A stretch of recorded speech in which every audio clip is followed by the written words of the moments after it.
With us now, Chairman Tom Cole, Republican of Oklahoma, who leads the House Appropriations Committee, the body that has been working for months to try to do the deal that for the first time in 20 years would see a full year spending plan.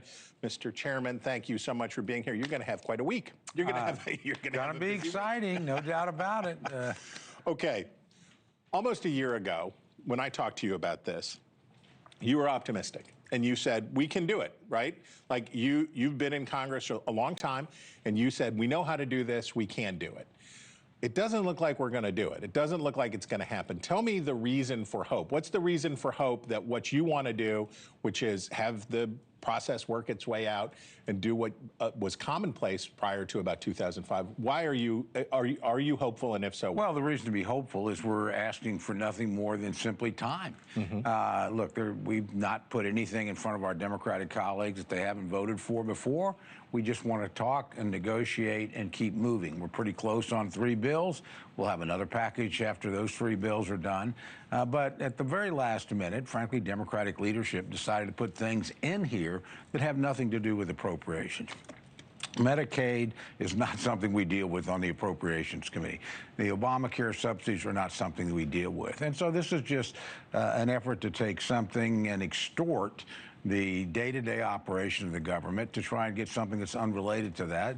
Almost every Republican in both chambers has voted to keep the government open. Frankly, almost every Democrat in both chambers has voted to close it down. So I think it's pretty simple to see Democrats are trying to blackmail the administration and Republicans in Congress to achieve an unrelated objective. I don't think it's going to work. Now, I get the part where $1 trillion for 7 weeks is a lot. Oh, only 4. Only 4. We asked for 7. They only offered 4. They're only offering 4. So $1 trillion for 4 weeks of continuing government spending is a lot of money. But for a lot of Republicans, and I heard it from Lisa Murkowski in the Senate, for a lot of Republicans, some of what Democrats want, which is the extension on the Obamacare subsidies, is probably popular with a lot of Republicans, particularly a lot of Republicans who represent districts that have people who are on Medicaid. Well, that's an appropriate negotiation to have. Those subsidies don't run out till December 31st. Okay. This extension only goes to November 21st. So it really makes no sense to put them together, but a negotiation on that's perfectly appropriate. You just don't blackmail people by threatening to shut down the government, something Democrats have repeatedly, and I think appropriately, chastised Republicans for. They find themselves doing themselves. So the hypocrisy here is breathtaking. Okay, there will be those in your party who say on the question of the Obamacare subsidies, which have emerged here as you say, a reasonable point of negotiation between the parties. There are going to be some who say, your fellow House Republicans who say, if we don't end this now, it will never end, and that we can't afford it, and it's going to keep going, it's going to keep going.